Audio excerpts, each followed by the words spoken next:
ভালোবাসা যখন জাতির দেয়ালের সাথে ধাক্কা খায় তখন প্রায়শই এক নতুন দুঃখের জন্ম হয়। আজ আমরা ২০২৫ সালের সবথেকে বিতর্কিত সিনেমা ধাড়াক 2 নিয়ে কথা বলতে যাচ্ছি, যেটা ধাড়াক 1-এর সিকুয়েলও বলতে পারেন। এটা শুধু একটা প্রেমের গল্প নয়, বরং এমন এক সত্যি যা আজও আমাদের সমাজে বেঁচে আছে, জাতিবাদের তিক্ত সত্য। তাই চলুন দেরি না করে এই গল্পের পর্দা খুলতে শুরু করি, যেখানে ভালোবাসা আছে, কষ্ট আছে এবং সবথেকে বড় প্রশ্ন মানবতার উপর। সিনেমার শুরুতেই আমরা শঙ্কর নামের একজন লোককে দেখতে পাই। শঙ্কর এমন একজন লোক যার প্রেমের গল্প একদমই পছন্দ নয়, বিশেষ করে যখন সেই সম্পর্কে একজন মানুষ নিচু জাতের হয়, আর যদি এমন কিছু খুঁজে পায় তবে সে খুব নির্মমভাবে তাকে মেরে ফেলে। আপনি ধরে নিতে পারেন যে শঙ্কর একজন সাইকোপ্যাথ। সম্প্রতি সে নিচু জাতের একটি ছেলেকে 3 তলা থেকে ফেলে দিয়েছিল যাতে তার মৃত্যু হয়। এরপর দৃশ্যটি পরিবর্তিত হলে আমরা নীলেশ আহিরওয়ারকে দেখতে পাই, যে নিচু জাতের একটি ছেলে যার স্বপ্ন অনেক বড় এবং তার পড়াশোনারও খুব শখ, কিন্তু ঘরের আর্থিক অবস্থা একটুও ভালো না থাকার কারণে নীলেশকে বিয়ে বাড়িতে ঢোল বাজাতে হয়। আর নীলেশ তার পরিবারের প্রথম ছেলে যে এত শিক্ষিত, তাই নীলেশের মা চান যে নীলেশ একজন আইনজীবী হোক, যাতে তার কণ্ঠস্বর দূর পর্যন্ত পৌঁছায় এবং সে সিস্টেমের বিরুদ্ধে লড়তে পারে। সেই কারণেই সে ভোপালের এমন একটি কলেজে যায়, যেখানে কলেজের ভর্তির আগে প্রিন্সিপালের সামনে একটি ইন্টারভিউ হয়। সেই ইন্টারভিউতে নীলেশ প্রিন্সিপালকে বেশ ভালো উত্তর দিয়েছিল। প্রিন্সিপাল জানেন যে নীলেশ নিচু জাতের ছেলে এবং ভবিষ্যতে এসে জাতিভেদ নিয়ে আন্দোলন করবে, কিন্তু নীলেশ জানায় যে সে এখানে শুধু পড়তে এসেছে, সে কোনো রাজনীতি করতে চায় না। তাই প্রিন্সিপাল তাকে ভর্তি করে নেন। এটা দেখে নীলেশ খুব খুশি হয়েছিল। ভর্তি হওয়ার পর নীলেশের মনে হয়েছিল হয়তো তার সব সমস্যা মিটে যাবে, কিন্তু তা হয়নি। কারণ যখন সে ক্লাসে পৌঁছায় তখন ক্লাসের ছাত্ররা নীলেশের সঙ্গে ভালো ব্যবহার করছিল না। এটা দেখে নীলেশের একটু খারাপ লেগেছিল। এরপর কলেজে নীলেশের দেখা হয় বিধি নামের এক মেয়ের সঙ্গে। বিধি আর নীলেশ আসলে আগেও একবার দেখা করেছে এক বিয়ে বাড়িতে, যেখানে নীলেশ ঢোল বাজাচ্ছিল। নীলেশ আর বিধির দেখা আবার এখানে হলো। দুজন একই কলেজে এবং একই ক্লাসে পড়ে, দুজনেই বিএলএলবি পড়ছে। বিধির কথা যদি বলি তাহলে বিধি ব্রাহ্মণ পরিবার থেকে এসেছে আর আমাদের নীলেশ এসেছে তফসিল জাতি থেকে, কিন্তু তা সত্ত্বেও বিধি তার সঙ্গে কোনো রকম বৈষম্য করেনি। সে তাকে একদম বন্ধুর মতো দেখছিল। নীলেশের আরো একটা সমস্যা ছিল, সে ইংরেজি বলতে পারতো না। ওর হিন্দি খুব ভালো জানা আছে আর হিন্দি প্রশ্নগুলোর উত্তরও ওর জানা। ধীরে ধীরে নীলেশ আর বিধির মধ্যে ভালো বন্ধুত্ব হয়ে যায়। দুজনেই দুজনকে বেশ ভালোভাবে বুঝতে পারছিল। আর বিধি নীলেশের সঙ্গে ঠিক তেমন ব্যবহার করত যেমনটা সে অন্য বন্ধুদের সঙ্গে করত। ধীরে ধীরে বিধি নীলেশের সঙ্গে ভোপাল ঘুরতে শুরু করে। নীলেশ বিধিকে এমন কিছু জায়গায় নিয়ে যায় যেখানে বিধি আগে কখনো যায়নি। সেই জায়গাগুলো বিধির খুব ভালো লাগে। ধীরে ধীরে ওরা একে অপরের খুব কাছাকাছি আসতে থাকে। তারপর একদিন আমরা দেখি যখন নীলেশ ক্লাসে ছিল তখন হঠাৎ করে শিক্ষক ক্লাসে নীলেশকে খুব অপমান করেন, কারণ নীলেশ ইংরেজি পারতো না, যা দেখে কোথাও না কোথাও বিধিরও খারাপ লেগেছিল। তাই সে ঠিক করে যে সে নীলেশকে অবশ্যই সাহায্য করবে। সে তাকে বলে যে আমি তোমাকে ইংরেজি শেখাবো। নীলেশ পড়াশোনায় ভালো, কিন্তু সমস্যা শুধু ইংরেজি নিয়ে। তো কয়েকদিনের মধ্যেই বিধি নীলেশকে বেশ ভালো করে পড়িয়ে দেয় এবং পরীক্ষায় তার বেশ ভালো নাম্বারও আসে। কিন্তু নীলেশ আর বিধি একসঙ্গে এত সময় কাটিয়ে ফেলেছিল যে ওরা আর শুধু বন্ধু ছিল না, ব্যাপারটা আরো এগিয়ে গিয়েছিল। ওরা একে অপরকে পছন্দ করতে শুরু করেছিল। কলেজে শেখর নামের একজন আছে, তারও একই জাত যেটা নীলেশের, আর সে প্রায়ই জাতপাতের জন্য আন্দোলন করে। ব্যাপারটা অনেকটা এইরকম যে কিছু লোক চায় সংরক্ষণ বন্ধ হয়ে যাক, আর নীলেশ ও শেখরের মতো লোকেরা যে সংগ্রহ পায় সেটাও বন্ধ হয়ে যাওয়া উচিত। অনেকেরই এরকম মনে হয়, কিন্তু শেখরের তাদের সামনে একটা প্রশ্ন আছে, চলো এই সংরক্ষণ বন্ধ করে দেওয়া যাক, কিন্তু তারপর কি আপনারা আমাদের অস্পৃশ্য মনে করা বন্ধ করবেন? যেমন আপনারা সাধারণ লোকেদের সঙ্গে ব্যবহার করেন তেমনি আমাদের সঙ্গেও করবেন তো? এই নিয়ে প্রায় কলেজে তর্ক হতে থাকে, কিন্তু আমরা জানতে পারি যে নীলেশ এই সবের মধ্যে পড়তে চায় না। সে শেখরের রাজনৈতিক দলে যোগ দেয় না। সে বলে যে সে এখানে শুধু পড়তে এসেছে, রাজনীতি করতে নয়। তাই সে শেখরকে সমর্থন করে না। একদিন নীলেশ আর বিধি যখন একসাথে বসেছিল তখন নীলেশ বিধিকে বীরজুর কথা বলে।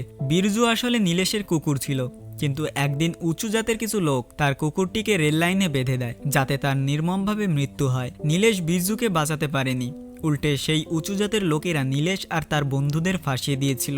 তখন নীলেশ বুঝতে পারে যে একজন আইনজীবী কত কিছু করতে পারে। সেই কারণেই নীলেশ ঠিক করে যে সে আইনজীবী হবে। এখন জানা যায় বিধির বাড়িতে ওর দিদির বিয়ে, আর বিধি নীলেশকেও নেমন্তন্ন করেছে। নীলেশও সে বিয়েতে যেতে চায়, যদিও নীলেশের আশাতে বিধির কাজিন রনির আপত্তি আছে, যে বিধির সঙ্গে একই কলেজে একই ক্লাসে পড়ে। তা সত্ত্বেও বিধি নীলেশকে ডাকে এবং নীলেশ সেই বিয়েতে আসেও। সেখানে বিধি খুব মজা করে এবং নীলেশও ওকে দূর থেকে দেখছিল।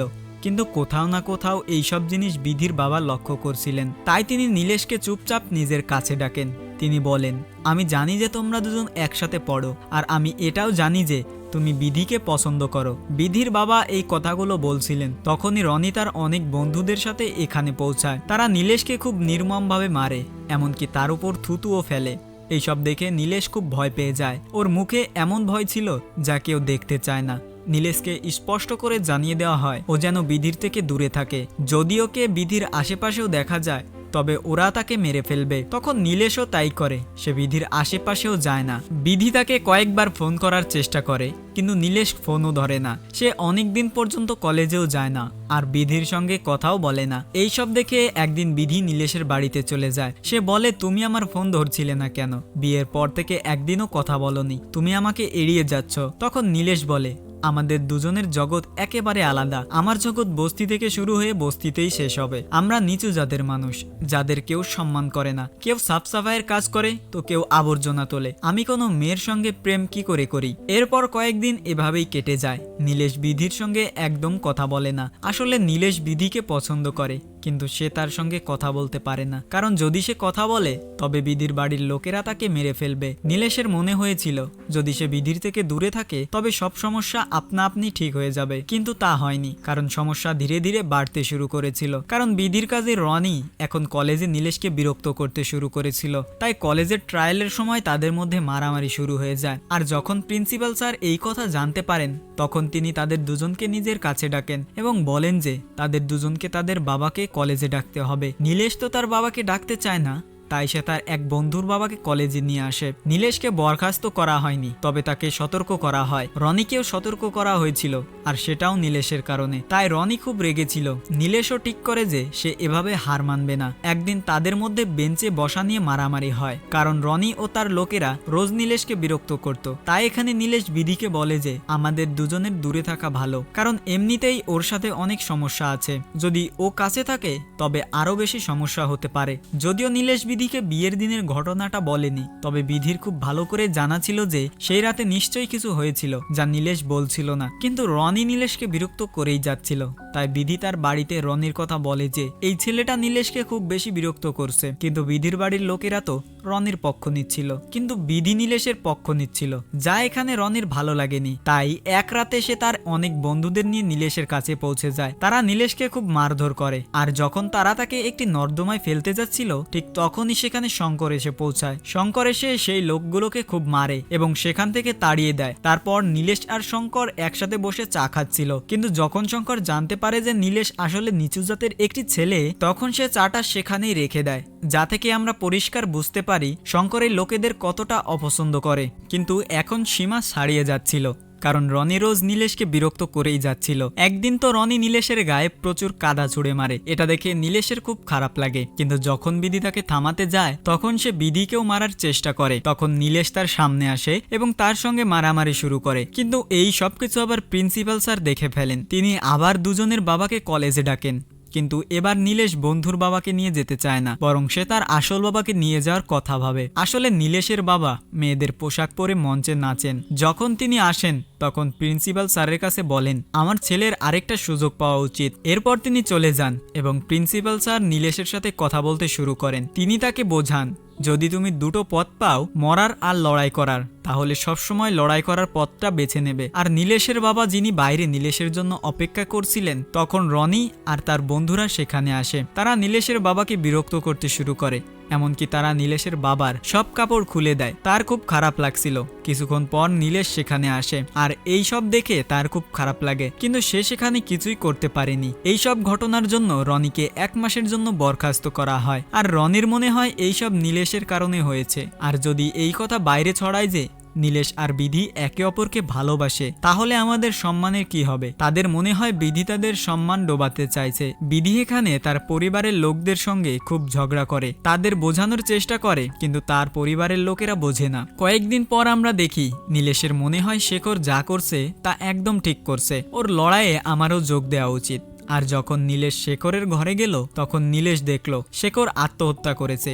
আসলে কয়েকদিন আগে শেখর একটা আন্দোলন করেছিল, আর সেই আন্দোলনের জন্য ওকে বরখাস্ত করা হয়েছিল। ওকে কেউ সমর্থন করছিল না, তাই শেখরের কাছে আর কোনো উপায় ছিল না, তাই সে নিজের জীবন শেষ করে দেয়। আজ শেখর বেঁচে নেই, কিন্তু তার চিন্তা বেঁচে আছে। এইসব ঘটনার পর নীলেশ বিধির সাথে কথা বলে। সে তাকে বলে, আমাদের জগৎ যে আলাদা তা আমি তোমাকে অনেকবার বলেছি। আমি না আমার কুকুর বিরজুকে বাঁচাতে পেরেছিলাম, না শেখরকে বাঁচাতে পেরেছিলাম। আমাদের মতো লোকেদের উপর সবসময় অত্যাচার হয়েছে, আর ভবিষ্যতেও হতে থাকবে। এই দুনিয়া আমাদের কখনো মেনে নেবে না, আমাদের দূরে থাকাই ভালো। কিন্তু বিধি এটা চায় না, ও নীলেশের সঙ্গে থাকতে চায়, কিন্তু নীলেশ এখানে বিধিকে ছেড়ে চলে যায়। তারপর আমরা দেখি নীলেশ যখন কোথাও যাচ্ছিল তখন হঠাৎ শঙ্করবাবুর বাইকে দুর্ঘটনা ঘটে। তখন নীলেশ শঙ্করকে সাহায্য করে এবং তাকে বাড়িতে পৌঁছে দিতে যায়। কিন্তু যখন তারা একটি নির্জন রাস্তায় পৌঁছায় তখন শঙ্কর নীলেশের উপর হামলা করে। সে তাকে খুব মারে এবং তারপর তাকে রেল লাইনের উপর ফেলে দেয়। ট্রেন আসার আগেই নীলেশের জ্ঞান ফিরে আসে এবং সে সেখান থেকে পালাতে সক্ষম হয়। কিন্তু এখনো শঙ্কর নীলেশের পিছনে ছিল। সে এখনো নীলেশকে খুব মারছিল, যেন তাকে কেউ মারার জন্য টাকা দিয়েছে। আর এই কথা একদম সত্যি, কারণ রনির কথা মতো বিধির বাড়ির লোকেরা শঙ্করকে নীলেশকে মারার জন্য টাকা দিয়েছিল। যখন শঙ্কর জানতে পারে যে আসলে বিধি আর নীলেশ একে অপরকে পছন্দ করে এবং নীলেশ নিচু জাতের একটা ছেলে, তখন তার মনে হয় এটা শুধু টাকা নেওয়ার জন্য নয়, বরং এটা তো তার কর্তব্য। আর এই রকম কাজ সে এমনিতেই করে দেয়। আর আজ পর্যন্ত এমন কোনো কাজ ছিল না যা শঙ্কর শেষ করেনি, কিন্তু এমন আগে কখনো হয়নি, কারণ এখানে নীলেশ শঙ্করকে খুব মেরেছিল। আর যখন সে জানতে পারে যে এই সব রনি করেছে, তখন সে রনির পিছনে যায়। সে তাকে কুকুরের মতো মারছিল, আর রনি ততক্ষণে বাড়ি পৌঁছে গিয়েছিল। কিন্তু বাড়ি পৌঁছানোর পরেও সে বিধির পরিবারের সামনেই রনিকে খুব মারতে শুরু করে, যেন আজ নীলেশ রনির প্রাণ নিয়েই ছাড়বে। তারপর নীলেশ বিধির বাবাকে খুব কথা শোনায়। সে তাকে বলে, আপনি যা করেছেন সে বিষয়ে আমি এখনো বিধিকে কিছুই জানাইনি। সেই রাতে আমি যখন বিয়েতে এসেছিলাম তখন হঠাৎ করে আসিনি, আমাকে বরং ডাকা হয়েছিল। কিন্তু আপনারা আমাকে কেমন অভ্যর্থনা জানালেন, আপনারা আমাকে খুব মারলেন, আমার উপর আপনারা থুতু পর্যন্ত ফেললেন। কথা এখানেই শেষ হয়নি, আপনারা আমাকে গুন্ডা দিয়ে মার খাওয়ালেন, আর আজ তো আপনারা আমাকে প্রাণে মারার চেষ্টাও করলেন। নীলেশ জানায় ও গ্রামে জন্মেছিল, সেখানে রাস্তা নিজেদের ছিল না, জমি নিজেদের ছিল না, জল পর্যন্ত নিজেদের ছিল না, এমনকি তাদের জীবনও নিজেদের ছিল না। আর যখন মরার মতো অবস্থা হলো তখন তারা শহরে চলে আসে। তারা ভেবেছিল এখানে এসে পরিস্থিতি বদলাবে, কিন্তু এখানে তো কিছুই বদলালো না, বরং তারা এখানে এসে দেখে যে এখানে তো চিন্তা ভাবনাও খুব ছোট। সে বুঝতে পারে পরিস্থিতি বদলানো যেতে পারে, কিন্তু নিজের জাত নয়। এটা শুধু টাকার ব্যাপার নয়, এটা ক্ষমতার ব্যাপার। তাই সে পড়াশোনা করে। সে এমন পড়াশোনা করে যে ভাবে সে তাড়াতাড়ি আইনজীবী হয়ে যাবে। সে উড়তে শুরু করেছিল, কিন্তু আপনারা তো আমার আকাশটাই কেড়ে নিলেন। আমার মনে হতো আমরা নোংরা আর আপনারা খুব পরিষ্কার, কিন্তু আজ জানতে পারলাম আপনারাই নোংরা, যারা মানুষকে মানুষ মনে করেন না। আর তখনই বিধির কাকা আসেন, বন্দুক নিয়ে নীলেশকে মারার চেষ্টা করেন, কিন্তু এবার বিধির বাবা তাকে থামান। এমনকি বিধিও এখানে নীলেশের সামনে এসে দাঁড়ায়, আর তারপর বিধি নীলেশকে জড়িয়ে ধরে যাতে পুরো পরিবেশ শান্ত হয়ে যায়। আর এখন দৃশ্যটা শঙ্করের দিকে যায়। শঙ্কর, যার কাছ থেকে প্রথমবার কোনো মানুষ বেঁচে গিয়েছিল, সেই কারণে সে নিজেকে শেষ করে দেয়। সে রেল লাইনে শুয়ে পড়ে আর নিজের জীবন শেষ করে দেয়। নীলেশ আর বিধি আবার পড়াশোনা শুরু করে, আর কোনো বাধা ছিল না। এমনকি রনিও তাদের সমর্থন করতে শুরু করে, আর নীলেশ আর রনির মধ্যেও বেশ ভালো বন্ধুত্ব হয়ে যায়। তো বন্ধুরা, জীবনে আমাদের জন্ম দিয়ে নয়, কাজ দিয়ে বিচার করা উচিত। কিন্তু দুঃখের বিষয়, আজও সমাজের লোকেরা আগে নাম জিজ্ঞাসা করে, তারপর কাজ দেখে। জাতি যা একসময় পরিচয় ছিল, এখন একটা শিকল হয়ে গেছে। এমন একটা শিকল যা মানুষকে মানুষ থেকে আলাদা করে দিয়েছে, কাউকে উঁচু করে তুলেছে তো কাউকে নিচু করে দিয়েছে, শুধুমাত্র একটা শব্দের কারণে, জাতি। কিন্তু ভাবুন তো, আমাদের আত্মার কি কোনো জাতি হয়? কারো মনুষ্যত্ব কি শুধু এই কারণে কমে যায় কারণ সে কোনো বিশেষ শ্রেণীতে জন্মেছে? এই গল্পটা আমাদের আয়না দেখিয়েছে যে যতক্ষণ না আমরা একে অপরকে সমান চোখে দেখব, ততক্ষণ সমাজ এগোতে পারবে না। এবার সময় এসেছে আমাদের ভেতরের সেই পুরনো চিন্তাভাবনা শেষ করার, যা কাউকে ছোট বা বড় মনে করে। আসুন এমন একটা সমাজ গড়ি যেখানে মানুষ শুধু মানুষ হবে, উঁচু বা নিচু নয়, যেখানে সম্পর্ক রক্ত বা জাতি দিয়ে নয়, হৃদয় আর সম্মান দিয়ে তৈরি হবে। কারণ মনে রাখবেন, যতদিন না আমরা জাতিভেদ ভুলে মানুষকে মানুষ মনে করা শুরু করব, ততদিনই আসল স্বাধীনতার সূর্য উঠবে না। এই সিনেমায় দেখানো হয়েছে যখন উঁচু জাতের একটি মেয়ে আর নিচু জাতের একটি ছেলে একে অপরের প্রেমে পড়ে তখন সমাজের ঠিকাদারদের চোখে ভালোবাসা নয়, শুধু জাত দেখা যায়। কিন্তু ভালোবাসা কি কখনো কোনো জাত, ধর্ম বা শ্রেণীর উপর নির্ভরশীল ছিল? না, কারণ যখন হৃদয় স্পন্দিত হয় তখন সে না জাত দেখে না ধর্ম, শুধু অনুভূতি দরকার। আর সেই অনুভূতি তো সব মানুষের মধ্যেই থাকে, সে যে জাতেরই হোক না কেন। কিন্তু এই সমাজ তো ভালোবাসা থেকেই ভয় পায়, সেই ভালোবাসা যা সাম্যের কথা বলে, সেই ভালোবাসা যা উঁচু নিচুর দেয়াল ভাঙার সাহস রাখে। এই কারণেই সমাজ সবার আগে এই রকম সম্পর্ককে গুড়িয়ে দেয়। কিন্তু ভাবুন তো, যদি ভালোবাসা পাপ হয় তাহলে সৃষ্টিকর্তা কেন হৃদয় দেওয়া বন্ধ করেননি? এই গল্পটা আমাদের শিখিয়েছে যতক্ষণ না আমরা জাতের নামে কারো ভালোবাসাকে প্রত্যাখ্যান করতে থাকবো, ততক্ষণ আমরা মানুষ নয়, শুধু নামের পুতুল হয়ে থাকবো। প্রেম হলো সেই শক্তি যা যুগ যুগ ধরে রাজনীতি, সমাজ আর সীমানাকে হারিয়ে এসেছে, আর আরো একবার দুটি হৃদয় সব বাঁধনকে লাথি মেরে উড়িয়ে দিয়েছে। তো বন্ধুরা, এই ছিল ধাড়াক 2 মুভির গল্পটি আপনাদের কেমন লেগেছে অবশ্যই কমেন্ট করে জানাতে পারেন। আর আপনারা যদি আমাদের চ্যানেলে নতুন হয়ে থাকেন তাহলে চ্যানেলটিকে সাবস্ক্রাইব করে দিন।